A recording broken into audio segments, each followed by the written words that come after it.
caught in panties, and now I'm living as a girl. My name is Ryan Mitchell, I'm 24, and on the surface I'm completely ordinary. I work tech support during the day, disappear into games at night, keep to myself, and rarely stand out in a crowd. My one-bedroom apartment sits in a quiet suburb outside Portland, the kind of place where doors stay closed and neighbors mind their own business. I chose it for exactly that reason. Because I've been hiding something. Not a joke, not a phase, not a dare. A private truth I've guarded like contraband. Dressing in women's clothes isn't a performance for me. It's the one time I feel calm and fully present. When lace and satin replace denim and cotton, the static in my mind fades.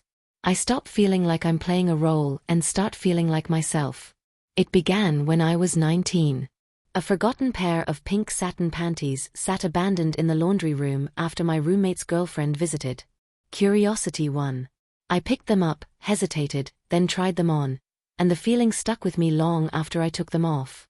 Since then, I've quietly built a hidden collection tucked behind storage boxes and dead computer parts in my closet. A few bras, several pairs of panties, a pleated skirt ordered with a prepaid card, soft camisoles, and a blonde wig that lets me become someone else in the mirror.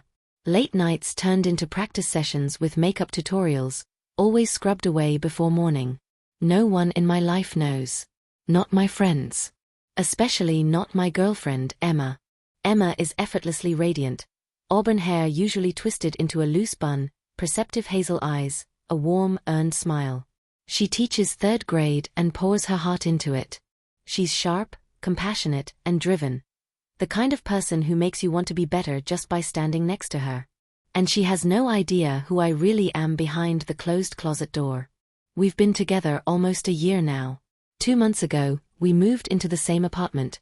And since then, I felt like I packed away a piece of myself with the moving boxes. The place is too small for hidden lives, and twice already I've nearly been discovered trying to keep my private things out of sight. Emma has strong opinions about masculinity. Not harsh, but traditional. Once, during a movie, she joked that she preferred real men, not the soft, polished types who blur the lines. She laughed when she said it, but the comment lodged in my mind and never left. Because what I'm dealing with isn't just a quirky habit. It runs deeper than that. It feels personal, like a thread of identity I can't keep cutting off and pretending isn't there. I don't even know exactly what it means yet. Maybe it's not permanent. Maybe it is. I only know I want space to understand it. But how do you explore something so fragile when the person you love might reject it on sight? So I stay quiet and keep the routine intact. Emma leaves early for school each weekday. I work from home, which gives me a few solitary hours before she returns. In that window, I let the hidden version of me breathe.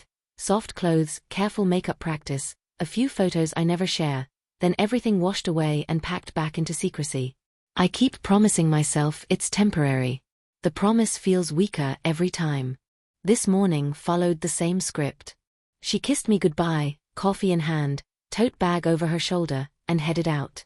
I watched the door close, pulse already racing, not from missing her, but from the freedom that followed. The second the lock clicked, I moved fast, retrieving the hidden box like forbidden evidence. Today's choice was light blue silk, delicate, understated, calming.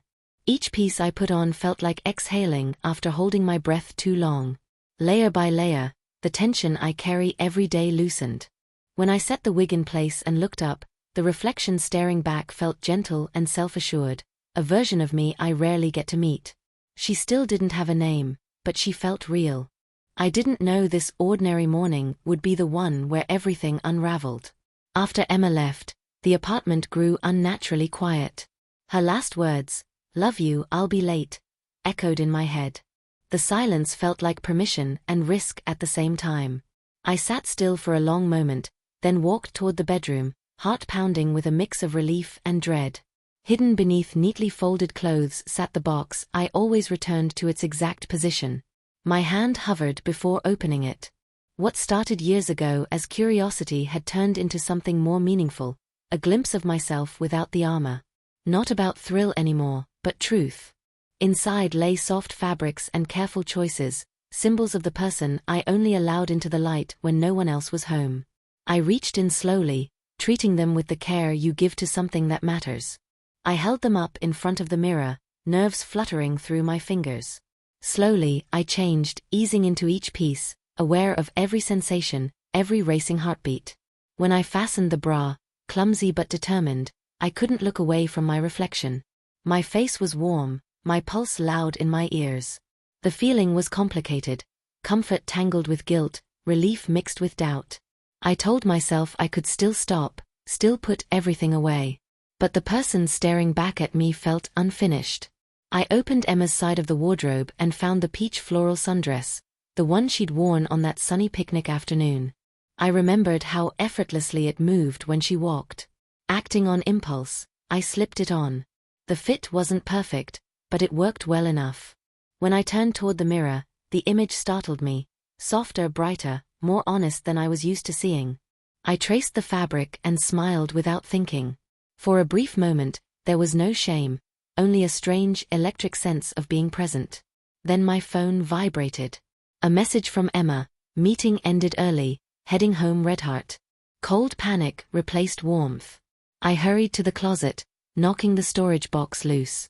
It tipped and spilled, cosmetics, accessories, scattered proof. My thoughts scrambled. I checked the time. Not long. Not nearly long enough. I rushed to the bathroom, wiping away the small touches of makeup I dared to try. My skin flushed from stress as I fought with the dress zipper, which refused to cooperate. I tugged, whispered at it, tried again. A knock echoed through the hall. I froze, then realized it came from a neighbor's door, not ours. I exhaled shakily and stepped out to check. The hallway was clear. But in the mirror by the door I caught a final glimpse of myself, half changed, half hidden, and the sight jolted me back into motion. I cleaned in a blur, clothes folded and buried, items boxed, surfaces checked, hair smoothed, everything erased as best I could. Just in time, I pulled on my usual hoodie and joggers before the lock turned. Emma walked in cheerful and relaxed, setting down a takeout bag and slipping off her shoes. She chatted about her shortened meeting and surprise free time while I tried to match her smile, my heartbeat still uneven, my thoughts stuck on how close the moment had come to exposure, and how a small part of me hadn't entirely wanted to escape it. That night, sleep wouldn't come. Emma rested against me, calm and trusting, while I stared into the dark. My mind replayed the reflection from earlier, that uncertain, hopeful version of me, and I knew the feeling hadn't disappeared. It was still there, waiting, impossible to fully pack away again. The urge kept coming back, no matter how firmly I promised myself I'd stop. When Emma left for the gym, I waited, watching the time, making sure she was truly gone before opening the closet again. This time I didn't play it safe. I picked the outfit I'd always avoided, sleek black, fitted, bold, with sheer tights, the padded bra, the wig, and my growing collection of makeup tools laid out like instruments. I followed tutorial videos step by step, hands unsteady as I traced the eyeliner. It wasn't perfect, but it was progress. When I finally stepped back, the reflection felt startlingly alive. Not a costume, but a presence. I practiced walking across the apartment in heels, awkward but strangely empowered. I snapped a few photos, proof of a self I usually erased. Then I heard the lock. Everything dissolved into panic. I kicked off the shoes, tore away the wig, wiped at my lips and cheeks with whatever I could grab. There was no time for order, only hiding. I shoved the evidence out of sight and threw on the nearest cover I could find, Emma's robe. She walked in mid-greeting, warm and casual, and I stumbled through an excuse about needing a shower. Her eyes flicked over me, pausing just a second too long. When she asked about the robe, I scrambled for an answer. She accepted it, at least on the surface, but the look she gave me lingered after she left the room. Alone again, I sat still, wrapped in borrowed fabric, throat tight with the weight of the double life I was failing to manage. That night my dreams were vivid. I moved through them openly, confidently, no hiding, and I woke with tear-damp cheeks, unsure whether I was grieving the mask or the truth underneath it. The distance between us grew quickly after that. Emma stayed with her sister for several days, saying she needed space to think. The apartment felt hollow. I couldn't bring myself to open the box or even look at it. Food lost its taste. Time slowed. Then she texted, she wanted to talk. When she arrived, She was composed but guarded. We sat facing each other like strangers negotiating fragile ground. She told me she'd spoken with her therapist, that she wasn't angry about the clothes. She was hurt that I'd been afraid to trust her. The question she asked next was gentle but direct. Was this part of who I was? I answered honestly, uncertain but real. Dressing that way didn't feel like a joke or thrill, it felt like alignment. She listened. Then, to my surprise, she reached into her bag and took out a dress, one I'd admired from afar. She said she wanted to understand, not guess. No more secrets. Standing at the mirror with her beside me felt entirely different from being alone. She helped with the details I always rush through, adjusting, blending, steadying my shaking hands. For the first time, the transformation didn't feel hidden or forbidden. It felt witnessed. The person in the mirror looked nervous but genuine. When Emma quietly told me I looked beautiful, the words landed deep. We talked about names, about fear, about what came next. I chose one that felt right, and saying it out loud made everything feel more solid. We both knew the road ahead wouldn't be simple. There would be judgment, confusion, difficult conversations. But the hiding was over.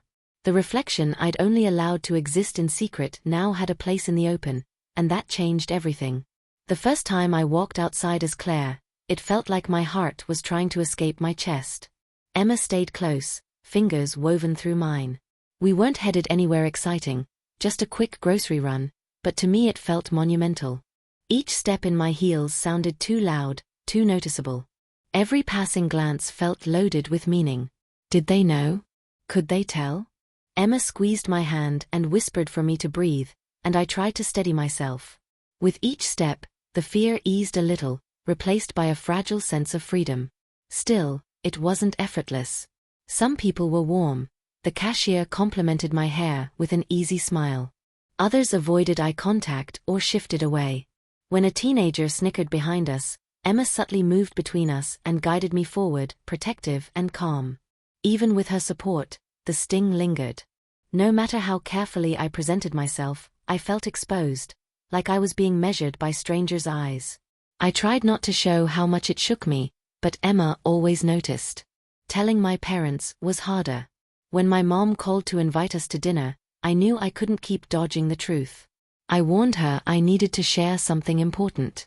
The pause on the line stretched thin. I told her I was changing, becoming more honest about who I was. She asked if I was okay. I told her yes, more than okay, just finally real. Dinner felt like stepping onto a stage. I arrived as Claire, understated makeup, simple clothes, nothing flashy, but unmistakably different. The first few seconds were frozen and heavy. Then my mom smiled gently and told me I looked nice. The tension cracked enough for air to return to the room. Emma and I kept trying to find our footing, but love didn't erase complexity. She cared deeply, I never doubted that. Yet sometimes I felt her adjusting in real time, recalibrating what our relationship meant. After one party where I dressed boldly, we argued. She worried about the attention, I worried about being asked to shrink. The conversation ended in tired honesty. We were both trying, and trying was hard. I dove deeper into self-discovery. Reading, journaling, learning from others who'd walked similar paths. What I once labeled a private habit now felt like something much more central. The questions were bigger, scarier, but finally truthful. One evening, Emma came home with a small envelope and handed it to me shyly. A boutique gift card. She said it was for Claire. The gesture broke me open. Support didn't always look perfect, but it was real. Months passed. Growth was uneven but undeniable. One morning I stood at the mirror in soft daylight and recognized the person looking back. Not a disguise, not a role. Just me. The details that once felt forbidden now felt familiar and earned. Confidence had replaced panic. Emma shuffled in behind me wearing one of my old hoodies, teased me with an offhand compliment, and the normalcy of the moment felt precious. Later, I walked downtown alone, no longer hiding. Most people passed without a second look. A mother smiled at me from a park bench, simple kindness, no questions, and it meant everything. At the boutique Emma loved, I finally bought the dress I'd been admiring for weeks. It fit perfectly. Turning in front of the mirror, I realized I wasn't preparing for secrecy or escape anymore. I was just living. That night I shared a photo online, unfiltered, unapologetic, with a caption about no longer fearing my own reflection. The responses were mixed, supportive and harsh alike. I left them all. My story wasn't hiding anymore. It was mine.